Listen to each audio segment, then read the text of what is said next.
Olá a todos, sou Robson e hoje estou aqui para apresentar o webinar Visão Geral do Flow2D e uma prévia exclusiva da nova engine e do novo plugin que vão ser lançados ao final do ano, né? Então, vão ser algumas atualizações, né? Vou ir fazer um breve tour por esses novos recursos e melhorias, né? E como eles aprimoraram o desempenho das simulações e também ampliam as capacidades do modelo Flow2D. Neste momento, agora, a gente está em 5 de setembro, o executável está em fase testes beta, e o lançamento, como eu falei, está previsto para o final do ano, né? Em torno de dezembro. E ao fim desse webinar aqui, eu vou apresentar para vocês uma visão geral também do plugin do QGIS plugin Hila, né? Então, aqui embaixo está o meu contato, robson@flow-2d.com. Quem quiser entrar em contato comigo, sinta-se à vontade, pode me enviar um e-mail. Então, vamos começar o webinar.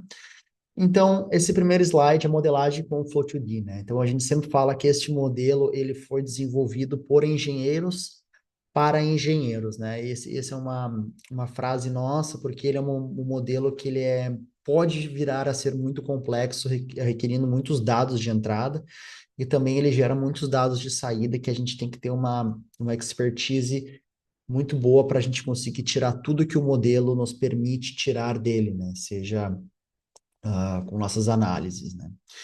Então, um pouquinho de background aqui, né? Então, a gente iniciou o Flow2D com o financiamento da FIMA em torno de 34 anos atrás, né? Desde então, ele foi expandido para abranger drenagem urbana, inundações urbanas, ressacas de furacão, storm surge, né? Lençol freático, né? O groundwater, e até mesmo falhas de barragem de rejeitos. A gente sempre teve o foco de criar ferramentas que resolvem esses problemas físicos a partir de uma abordagem realista, onde a gente captura todas as interações entre os componentes e ambientes, sempre focado na precisão, né? Então, dentro dos nossos clientes, a gente tem diversos distritos e cidades, né, que utilizam o Float-D para controle de enchentes. A gente consegue realizar aí escoamento de telhados, né, a restrição do escoamento devido a edifícios, né, a construções, paredes, muros, rompimento de paredes, muros. Algumas agências de gestão de águas costeiras também utilizam o Float2D para fazer a ressaca de furacão, storm surge. Comissões estaduais e consultores utilizam para a questão do groundwater. E quando a gente fala já em barragens de rejeitos ou barragens de água, também a gente tem muitos clientes no setor de mineração, né, consultores. Então, aqui eu adicionei esse slide, que ele é um slide que, para quem não é usuário atual hoje do Flow2D, ele mostra o workflow do Flow2D, né? Então, a gente tem, dentro do QGIS, que é um SIG livre, a gente tem o Flow2D plugin, né? E esse plugin, ele é utilizado para a gente fazer o pré-processamento dos dados, né? Então, isso é muito interessante, porque dentro de um SIG, a gente consegue trabalhar com dados raster, com dados vetoriais, com base maps, a gente consegue fazer alguma conexão com algum banco de dados web. Então, tudo isso está dentro do Flow2D plugin, né? Então, ali a gente prepara esses dados que podem ser gerados que podem ser exportados em arquivos ASCII, né, que seriam basicamente arquivos de texto, ou também mais agora recentemente, que é uma das nossas principais atualizações, que são os arquivos HDF5, né, HDF5. Né? Então, esses arquivos que foram pré-processados, foram trabalhados no Flow2D plugin, eles são exportados e alimentados onde a Flow2D Engine, né, que é o Flow2D, realiza a simulação, né, realiza a modelagem com essas informações que foram geradas pelo Float de plugin. A partir daí, a engine ela vai gerar resultados de saída, né, que são as nossas out files, que seriam de modo ASCII, né, e também HTML5, né, mais recentemente.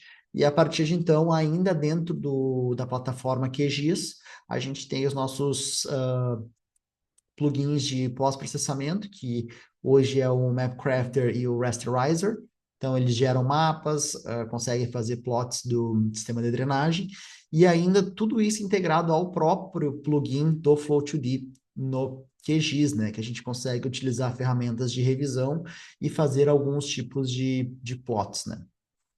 Então, esse seria o workflow geral do Flow2D aí, para quem ainda não é usuário.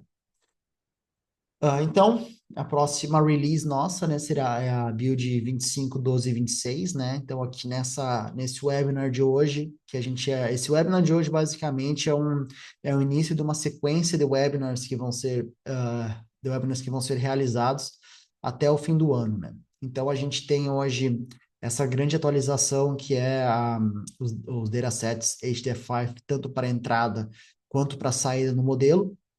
Eu vou mostrar para vocês em mais detalhes num slide à frente. Também a gente tem a conectividade de múltiplos domínios, né, que é o arquivo multidomain.dat, que ele também dá uma atualização muito importante, que eu vou mostrar em detalhes.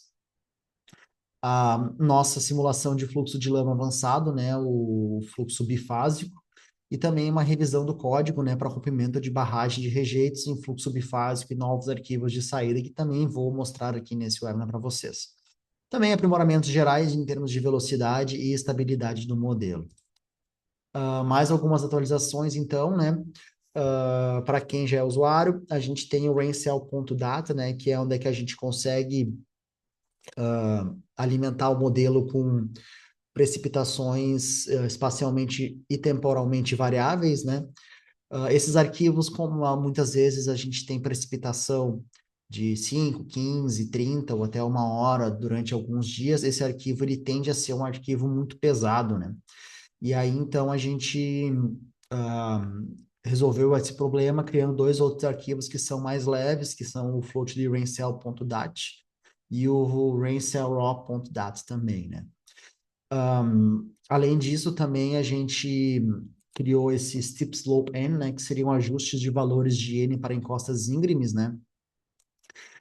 E basicamente esse componente, né, que seria o steep slope n, ele foi criado para a gente conseguir direcionar o escoamento superficial em bacias com alto gradiente, né? Então, calculando os valores de n dinamicamente, tanto espacialmente quanto temporalmente, né? Esse coeficiente de n, para quem não sabe, ele é um coeficiente relacionado à velocidade, declividade e geometria do canal.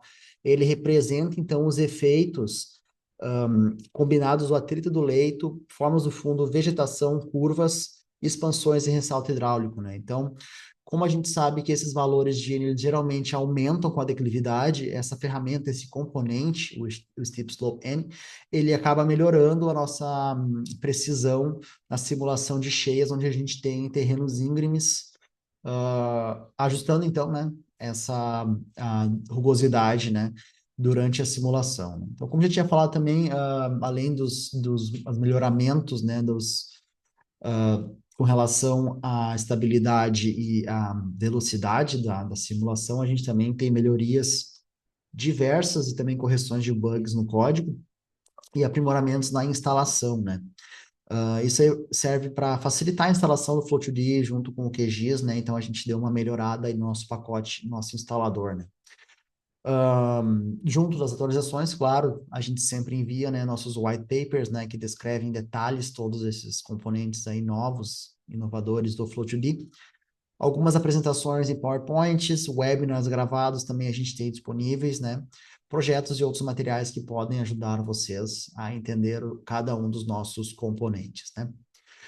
Então, como eu tinha comentado com vocês, os dados de entrada HDF5, vocês podem abrir um arquivo HDF5 utilizando esse software, o HDF-View. Aqui eu estou usando a versão 3.3.2, mas só jogar no Google lá, HDF5-View, baixar, e aí vocês conseguem acessar esse arquivo HDF5, né? Então, aqui é a estrutura dele hoje. A gente tem as condições de contorno, canais, parâmetros de controle, então aqui a gente consegue ver os datasets, né? Claro que se você no seu modelo não tiver, por exemplo, Storm Drain, não vai aparecer aqui, né? Então acaba ficando somente os grupos, né, que o nosso arquivo HDF5 contém de fato, né? Qual a vantagem do HDF5 frente ao dado ASCII, né? Primeiro é a compressibilidade, né? Então, ali, às vezes, a gente trabalha com os modelos que tem mais de 1 milhão, 2, 3, 5 milhões de células, E a gente trabalha aí com dados no grid, né, de elevação, Mannings, infiltração.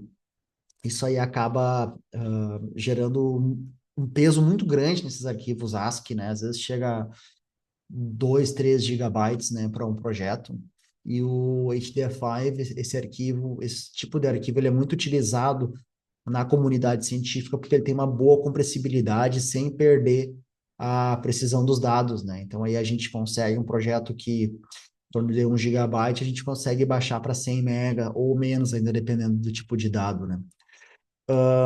Além disso, também ele tem a portabilidade muito boa, né? O arquivo DAT, querendo ou não, são vários arquivos, né? Um projeto aí pode ter, chegar em torno de 15 a 20 arquivos, enquanto o HDF5 é apenas um, né? Então, a portabilidade entre ah, cliente, entre outros consultores ou até outros usuários fica muito fácil, até para a gente, na questão de suporte técnico, também fica muito fácil. E também, como é um arquivo muito utilizado na comunidade científica, ele é compatível com outras ferramentas científicas, né?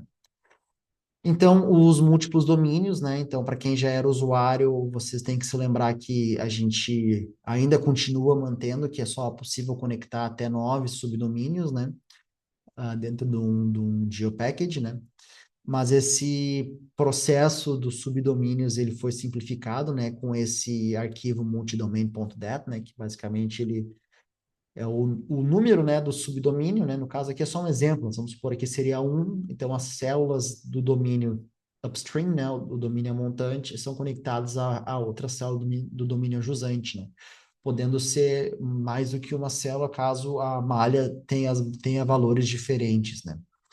Então, compartilhando o fluxo entre esses subdomínios, né? Então, para os usuários antigos, hoje não precisa mais copiar os arquivos CAD PTS de um domínio para o outro, né? Tudo feito aqui diretamente dentro do QGIS e o arquivo multidomain, ele é gerado, né? Qual a vantagem disso? A vantagem é que, por exemplo, caso eu tiver uma região não urbanizada aqui na parte de cima, nesse domínio norte, aqui vocês podem ver que a gente tem em torno de 250 mil células, né? Então, a gente, se fosse rodar esse domínio global, que a gente chama, né, que seria todos os domínios, a gente, cada vez que a gente fizesse uma modificação, a gente teria que rodar em torno de 250 mil células. Se as modificações que a gente está interessado, elas só são aqui na parte sudoeste ou sudeste ou em ambas, a gente pode rodar apenas uma vez o modelo, o subdomínio norte, e ele vai entrar como dados de entrada aqui no domínio sudoeste e sudeste. Então, com isso aqui em torno, a gente consegue reduzir em torno de 140 mil células em cada simulação, né? Tornando a nossa modelagem mais rápida e eficiente, né? Vou mostrar para vocês isso num projeto logo mais. Como eu falei também dos novos arquivos, né? O próprio multidomain.dat e o input.hdf5. O multidomain, ele é relacionado aos múltiplos domínios, né? E o input seria todos os dados de entrada no modelo, né? Os arquivos de saída, então, a gente tem esse velocidade ao quadrado multiplicado pela profundidade. Esse arquivo ele é muito interessante para quando a gente vai fazer algum mapeamento de risco. Aí, então, esses arquivos aqui, que são relacionados a transporte de sedimento, variação de volume, tanto no transporte de sedimento quanto no fluxo de lama, esses arquivos são muito interessantes para a gente conseguir fornecer uma visão mais detalhada do comportamento do modelo, né, em termos de concentração de sedimento por volume, né? E aí ainda também a gente tem o Hydraulic Structure Subfactors, também outro arquivo que pode ser utilizado na análise de estruturas hidráulicas, né? Todas essas novas mudanças, elas estão documentadas nos nossos manuais, já que vão ser lançados em dezembro.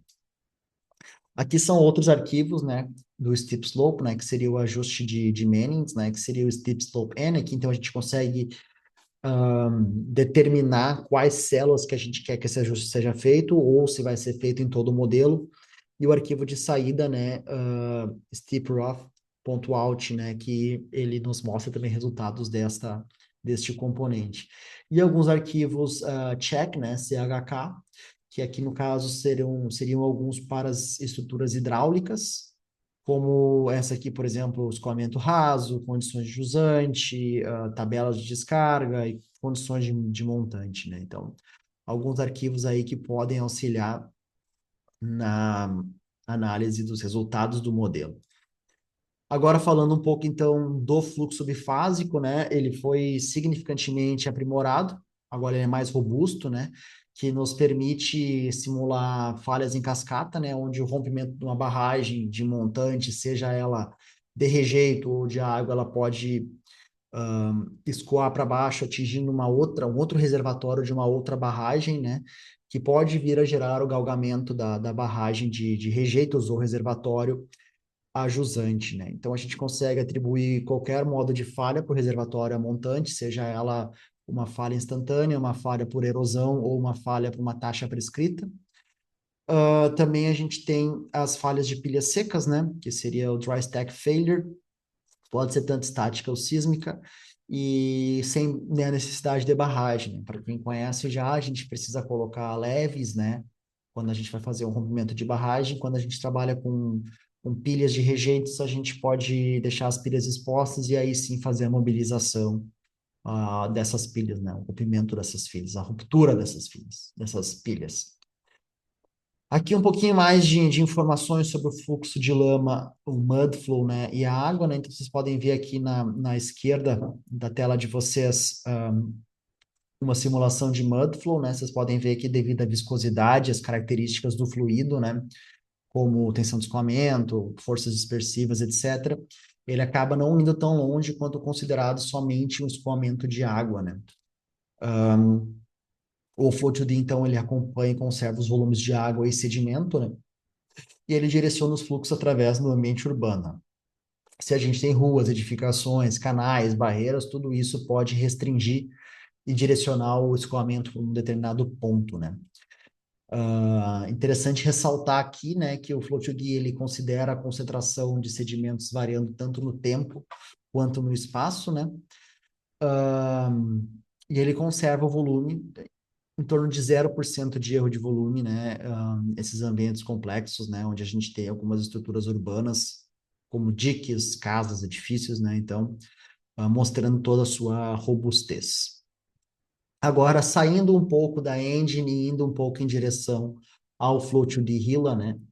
Quais são as principais atualizações do plugin de pré-processamento do Flow2D? Então, a gente tem todo esse processo de importação e exportação de arquivos HTML5 já está completamente implementado no plugin Float2D Hila. Foi aprimorado em alguns casos também adicionado ferramentas de revisão, né, que eu vou mostrar para vocês. A conectividade, então, de múltiplos domínios também já está disponível no plugin Hila. Algumas funcionalidades, elas foram aprimoradas no MapCrafter também, está sendo desenvolvido agora. Opa, perdão. O Flowrunner também, ele foi desenvolvido comecinho deste ano, né? Que basicamente é uma ferramenta leve que pode ser feita para executar projetos Flow2D em sequência, né? Então, às vezes aí o usuário quer fazer algum tipo de análise de sensibilidade, criar cenários ou até mesmo rodar múltiplos domínios, ele quer deixar uma noite toda rodando.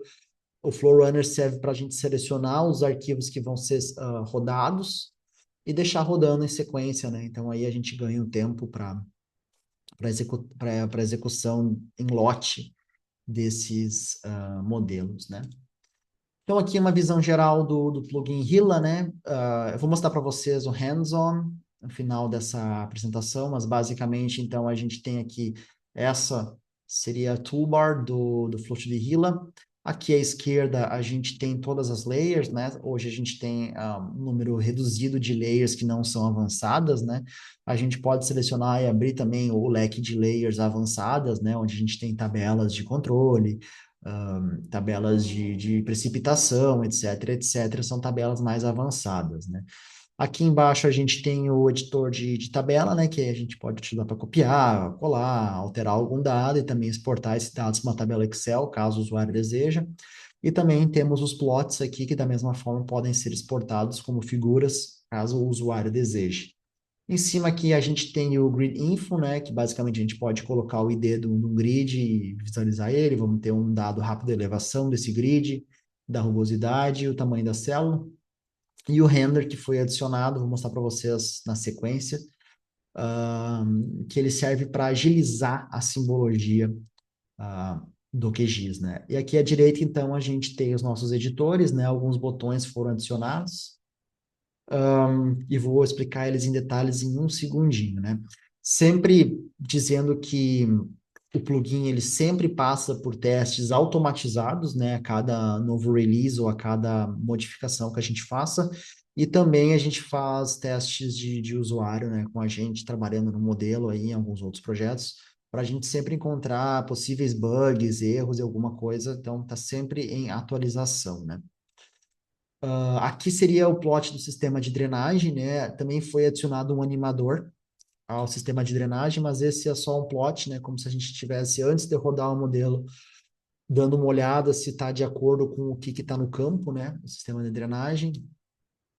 Aqui seria dos domínios múltiplos, né? Então, foi adicionado um editor aqui, como no último espaço aqui, foi adicionado o editor de múltiplos domínios, né? Como que a gente recomenda nossos usuários a trabalhar com esses domínios múltiplos, né? A gente recomenda fazer um processamento dos dados no domínio global, né, que englobaria aqui nesse exemplo o norte, sudeste e sudoeste. Ali a gente faria o processamento dos dados de elevação, de rugosidade, de infiltração, qualquer outro tipo de dado 2D que o usuário deseja incorporar. Também pode-se adicionar alguns dados 1D, né?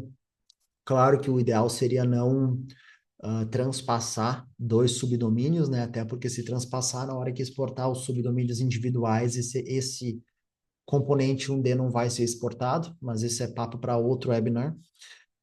Então, a partir de então, a gente criou esse domínio global que a gente chama e vai exportar para subdomínios, né? Então, a gente pode reimportar para o QGIS se quiser, ou rodar eles separados, né? De uma forma mais eficiente.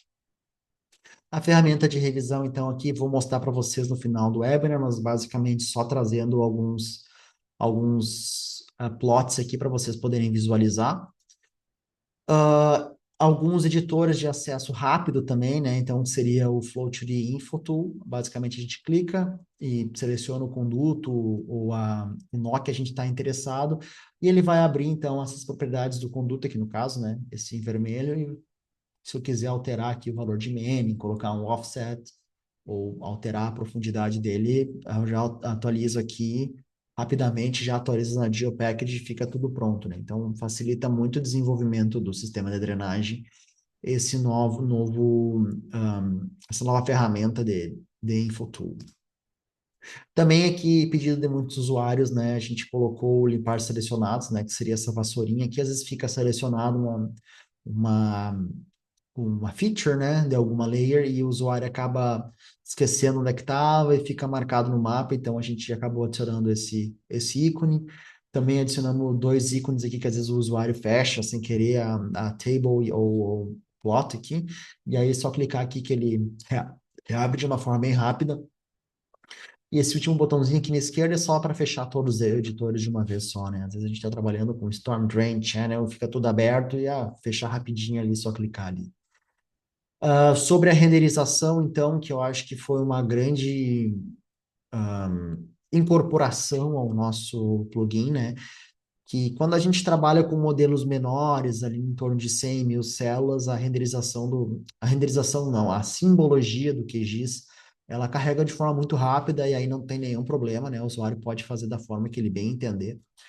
Mas quando a gente começa a trabalhar com modelos com 1 milhão de células, 5 milhões de células, acaba ficando muito lento para o QGIS processar essa simbologia, né? Então, esse render, algo que demoraria aí em torno de 1 minuto, quando a gente tem muitas células, vai passar para menos de 10 segundos, né? E em projetos pequenos é praticamente instantâneo, né? A gente renderizar esses dados, né? E é interessante que a gente consegue renderizar hoje vários tipos de dados, né, de infiltração. Vou mostrar para vocês, mas no futuro a gente vai implementando cada vez mais qualquer dado espacial 2D a gente vai implementar aqui no nosso render, né?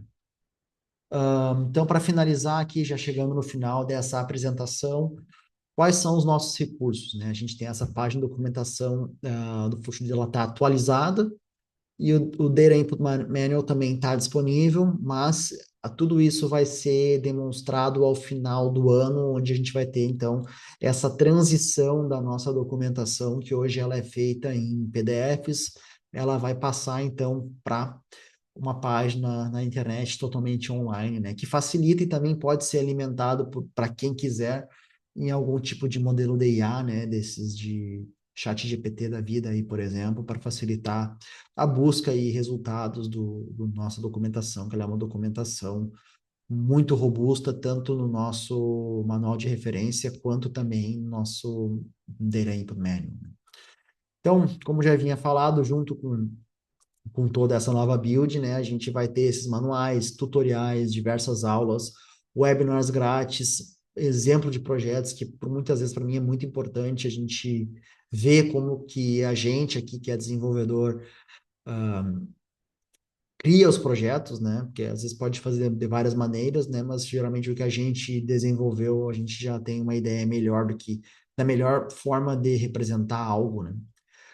Essas apresentações de PowerPoint que a gente faz, os webinars, elas ficam todas disponíveis também.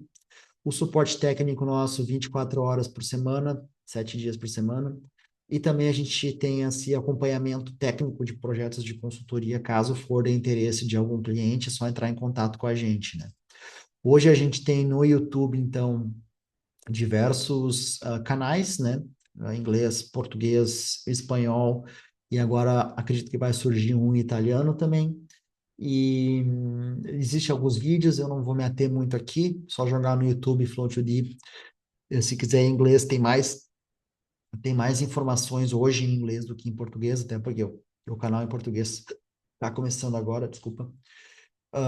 Mas sim, só jogar lá, pesquisar e aí vai ter muita informação, né? Recomendo primeiramente buscar no canal em inglês, caso tiver, desculpa, recomendo pesquisar primeiro no canal em português, se não tiver o que você busca, vá para o canal em inglês, que com certeza vai estar lá a informação, né?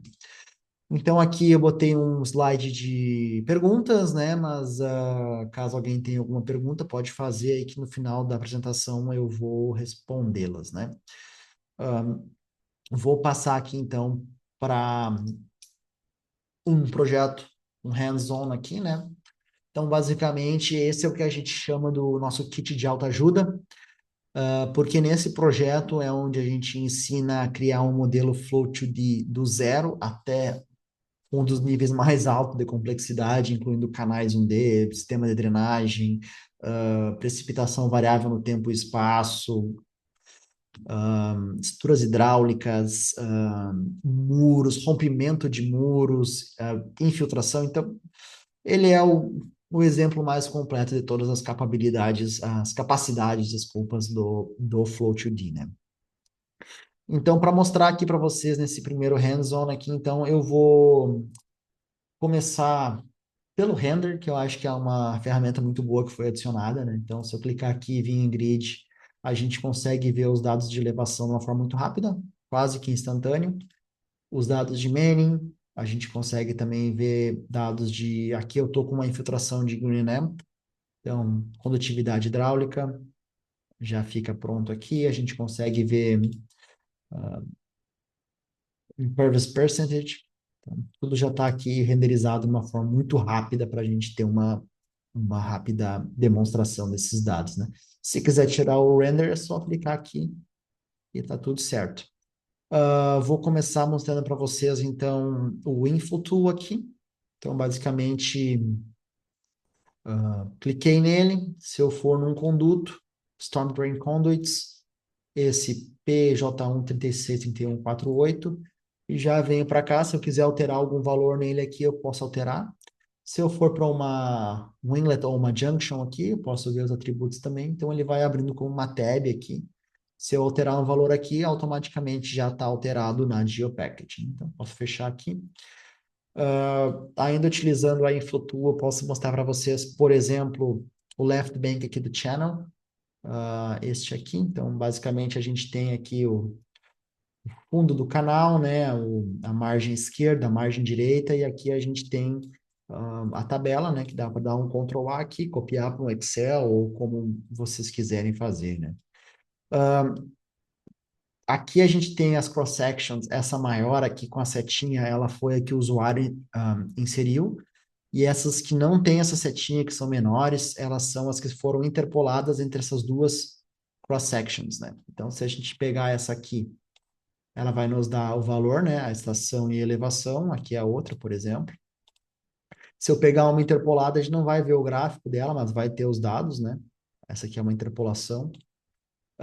Deixa eu ver se eu acho que nesse projeto eu não tenho real-time rainfall. Não tem. Nesse aqui eu não tenho, mas pode ser adicionado, a gente pode ver a variação da precipitação no espaço e no tempo, né? No espaço pelo grid e no tempo pelo tipo de real-time rainfall que foi implementado, né? Então, essa é a função básica do InfoTool. Eu vou abrir aqui o Storm Drain e vou pegar, por exemplo, eu quero fazer um perfil aqui, então, né, dessa junção aqui, essa que ficou em vermelho, como começo, e esse outlet aqui eu vou querer colocar ele como o final. Pode ver que alterou aqui, e eu posso colocar como plot profile, e aí já vai me plotar, então, o perfil desse sisteminha de drenagem aqui, né? Como eu falei, quando a gente olha pela InfoTool, ela é os dados antes do modelo ter rodado, né? Assim que o modelo rodar, a gente consegue ter mais informações, né? Que é o que eu vou mostrar para vocês. Quando o modelo rodou, a gente usa o Project Review, né? Que seria, desculpa, o Flow to the Results, né? Que seria essa ferramenta aqui. Primeiro eu vou só colocar aqui, que é nessa pasta aqui que eu tenho os resultados. Então, utilizo ela, aí eu posso ver, por exemplo, a profundidade num grid. Então, aqui vai buscar o dado, né, desse grid aqui específico, né? Então, tem a velocidade, a profundidade, velocidade, a elevação. Posso pegar também um dado aqui de cross-section, né? Então, tá aqui a vazão, elevação, tal VEG, velocidade, número de fluid, hidráulico, o que quer que seja, tá aqui para essa cross-section, né?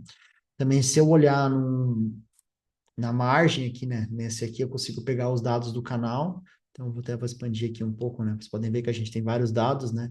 Antes a gente só tinha bed elevation, left bank e right bank. E eu estava olhando na InfoTool, né? Agora que eu estou no Results, eu tenho a profundidade máxima, consigo olhar a velocidade, tudo isso no perfil do canal, né? Valores de fluid, flow area, raio hidráulico, etc, etc, tudo isso no canal aqui, né? Se eu olhar num conduto, também posso já ver aqui o escoamento, né? A velocidade, a porcentagem que ficou cheio, né? Então, ficou um pouquinho mais de 40% aqui nesse conduto. Então, seriam aqui que a gente consegue ver alguns resultados da simulação, né? Como prometido para vocês, eu vou mostrar um pouco do nosso Profile Animator, né? Que seria animação de profile. Vou selecionar esse aqui, então, já atualizou ali, e vou pegar esse Outflow aqui como EndNote. Aí eu clico em Animate Profile, abrindo na segunda página, na segunda tela aqui, mas basicamente ele está aqui, né? Nas primeiras versões que isso aqui foi lançado, ele tinha o comando para dar play, voltar, pausar, etc., dentro desse animador. Hoje ele está sincronizado, linkado com esse cara aqui, que seria o controlador temporal do QGIS, né? Então, vou fechar aqui para facilitar. Basicamente, eu sei que meus resultados eles estão a cada 6 minutos, né? Só ajusto aqui. E aí, então, a gente consegue animar, né, a variação, consegue animar a água dentro desse sistema de drenagem aqui. E aí eu vou te responder, antes que tu me perguntes, por que que foi sincronizado com o QGIS? Por causa que a gente consegue hoje fazer, então, uma simulação da malha, deixa eu dar um zoom aqui, botar para o cantinho, da malha 2D junto com o sistema de drenagem, né? Então, como que a gente faz isso? Se eu ajeitar aqui para ficar mais bonito, eu vou aqui dentro dos meus resultados, seleciono o arquivo de profundidade aqui, ele vai ser adicionado como Mesh 1D, seria o canal, não estou muito interessado agora, estou só interessado na Mesh 2D. Adiciono, espero um pouquinho dar uma carregada.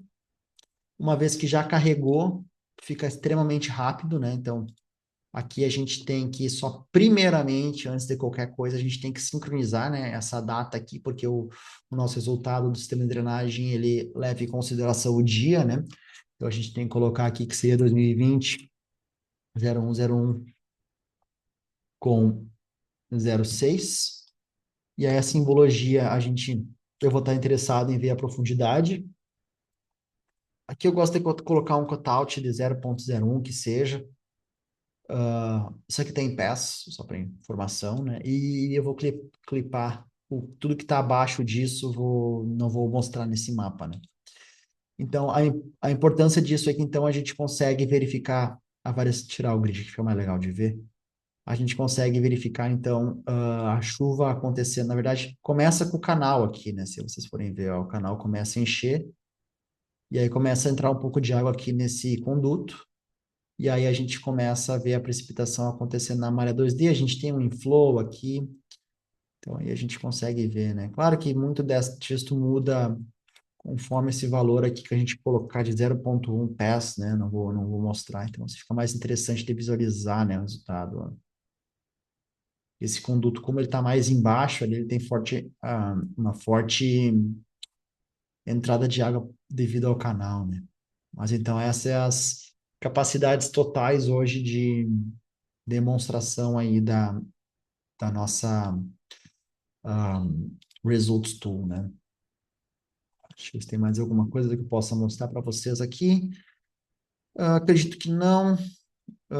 Agora eu vou fechar, vou minimizar esse projeto aqui e vou mostrar para vocês um de múltiplos domínios, né? Então, basicamente, aqui é um projeto de múltiplos domínios, né? Vocês podem ver que aqui tem uma highway, né? Uma estrada que corta. Então, highways são muito importantes em zonas urbanas para a gente fazer essa divisão dos subdomínios, né?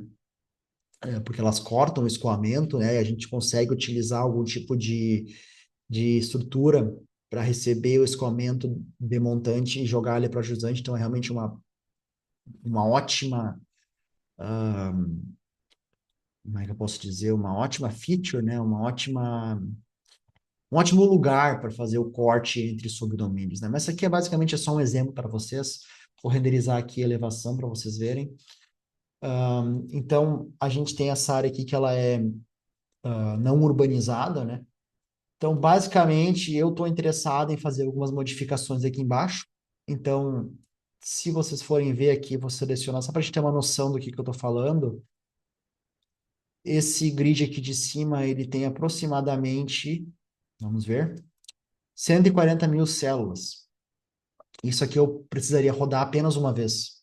Claro, até estar calibrado, né? Eu rodaria até eu calibrar ele, e a partir de então, os dados desses grids vão estar desaguando ou jogando o fluxo de água nesses grids aqui embaixo, né?